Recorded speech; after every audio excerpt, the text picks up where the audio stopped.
In my teeth yesterday. Well, at least we won't have any more intruders now that we've moved into a wonderful underground bomb shelter. 1 year, 5 months, 9 days, 17 hours, and counting of undisturbed peace.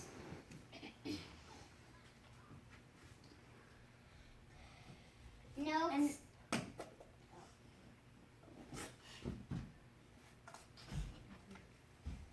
No one except me will sleep in my bed again. Oh look, here's the paper. The mail too must be working again. Scandalous. Look at this, Mama Bear. Did anyone notice our house was badly invaded? No. Did anyone come to interview us? Of course not. Newspapers. What are they good for? The fire, that's what. Papa Bear, calm down. You shouldn't get so worked up over these things. Those evil characters make me mad sometimes. I know, but I wanted to read that article. It's important to stay informed about the outside world. I guess I'll have to turn on the television instead, unless anyone objects. I didn't think so. I'm Puss in Boots for FTTV, live from the Royal Palace. I'm here with the Wicked Witch, self-appointed leader of the Cabell. Witch, what do you have to tell the viewing public? I want to make it clear to the community at large that we will never give up until our demands are met. Your stories and the stories of your descendants will never be completed unless we are allowed our rightful places in the storytelling tradition. And what are your demands? We prepared a list of claims against the Empire. The first item regards, list, where's the list? Wolf, where's my list? I don't know, boss. Hey, big guy, you got that list or did you eat it? Oh, that's right. Blame the dragon. Something is missing, so it must be the dragon's fault. A princess disappears, and who do they condemn? The dragon, of course. No one trusts the dragon. Just because I enjoy burning villages and devouring townspeople, I get no respect. It isn't fair. It isn't right. Well, I guess we'll use this since it's the only copy we have. Our first demand is that the workload for evil fairy characters be reduced to a reasonable amount. Every fairy tale has a villain who is either a wolf, a witch, an ogre, a dragon, or a troll.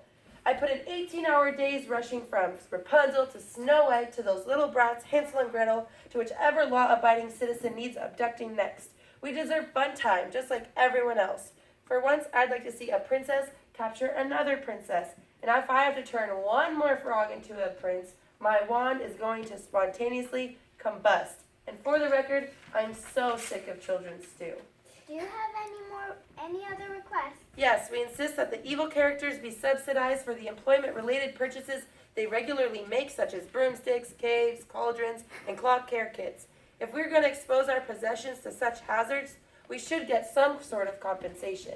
And on that note, we have our third item. Evil doing is a very dangerous job. It's only natural we be given insurance packages to cover the medical, dental care, home maintenance, theft, fire. Oh, good. The camera's still here. How did she get out of jail? She granted her parole, remember, just to show that the justice system is ineffective. My script is prepared. After I broke into the Three Little Bears' home, there was simply no excitement left for me in the life of a goody-goody little girl. I had my first taste of immunity, and I liked it. Put a sock in it, Goldie, or turn your eyelashes into spiders. I'm sure you understand the burden of our position. Yes, of course. Thank you very much for your commentary. Now we return to the station with... Hold it right there. We're not done, Kitty Cat. We have one final policy. We insist a series of distinctions be granted to the evil community. We want Halloween to become a statutory holiday, an evil prize to recognize the most diabolical among us, primetime sitcom, 2-week paid vacation, and a park name in our honor. Grant us these commands, citizens of Fairy Tale Land, or face the dire consequences. This is Puss in Boots for FTTV. Now we really return to the station with some remarks of a group of spokes characters selected on behalf of the community of good. I think we should get rid of them. I'm tired of them complaining about it. Nobody can possibly get sleep around here. Well, here I am, everybody. What were your other 2 wishes? Hey, how are you doing, darling? What's a nice girl like you doing in a place like this? Would you care to help out a poor frog? Just a little kiss. I'm not a princess, son. Oh, terribly sorry. Hey, how are you doing, Hey, how are you doing, sweetheart? Your lips look so lonely. Would you like to meet mine? Okay, let's try. I'm a thief, and I'm here to steal your heart. Do you believe in love at first sight, or should I walk by again?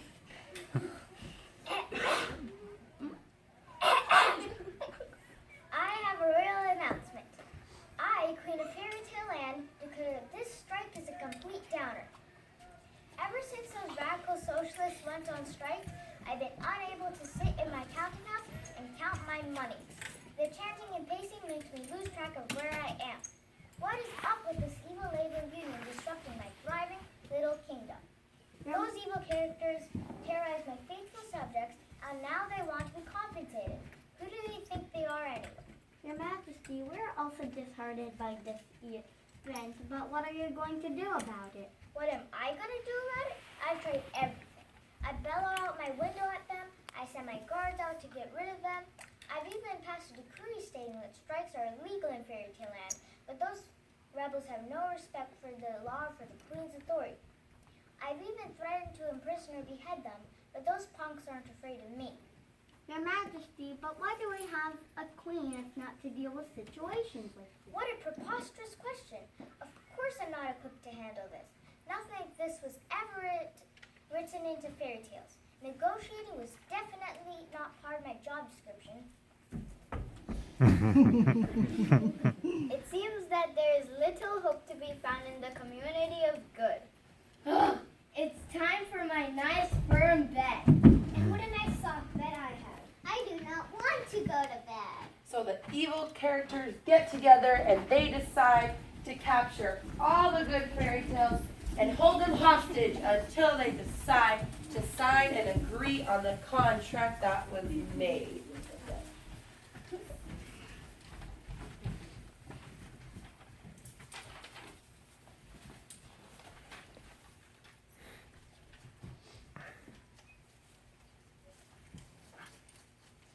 Let us go and we'll give you anything you want. We beg for your pity. I can only sleep on a dungeon for so long.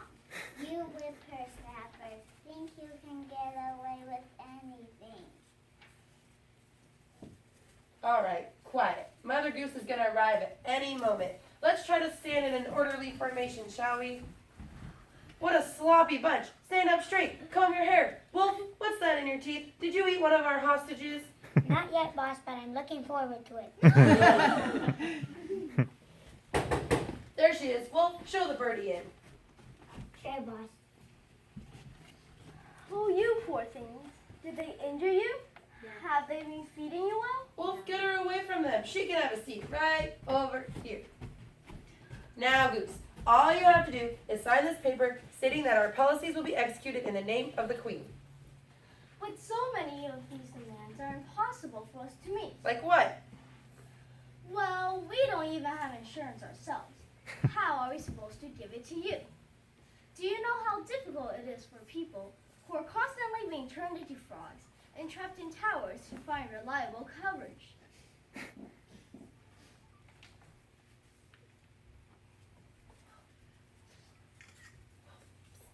Oh, trying to weasel your way out of it, are you? Very clever, but your tactics won't work on it. We've seen it all before. Isn't that right, boss? All we can offer is what we can give. Oh, spare me. The Queen sent me with a list of proposals. Here, if you eliminate the insurance costs, we can offer a work-shame hand, basic subsidies, and paid vacation time. But what about a sitcom? It's true, there's many stipulations that you've overlooked.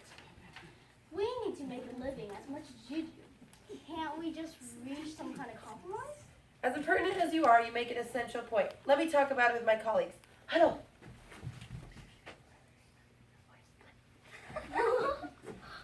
Fine, Mrs. Goose. It seems we have no choice but to agree. However, we have one adjustment to make. There must be a worldwide acknowledgement that not everyone lives happily ever after.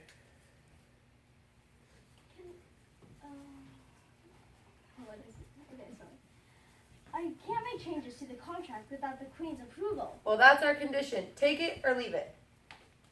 Can I use your phone? Goldie, give her your phone. All right.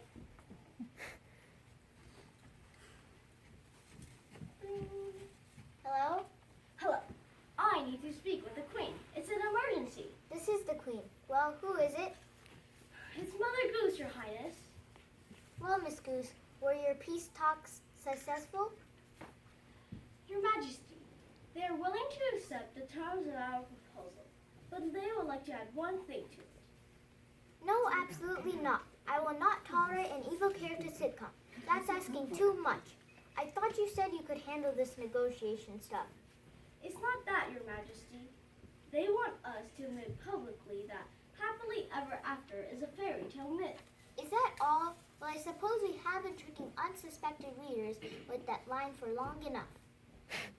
It may make it more difficult for me to marry off my daughters, but as long as that means I can count my gold in peace and quiet, I am satisfied. Retire the line and put those no-good creatures back to work.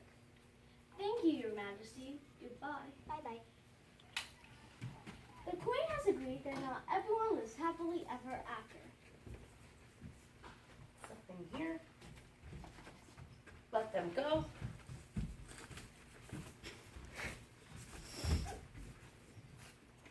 Yay! I'm taking my 2 weeks paid vacation right now. Me too. Let's go to Hawaii! Oh yeah, I have creation 7. I guess it's back to the bomb shelter for us. I'm going to have to start putting some reinforcements for ASAP. Woohoo, now you're talking. I don't think the Queen is gonna like this.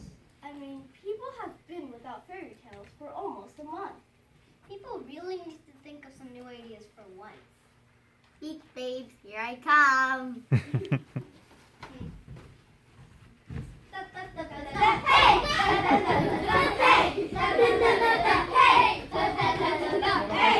All right, let's bring all of our actors and actresses out here.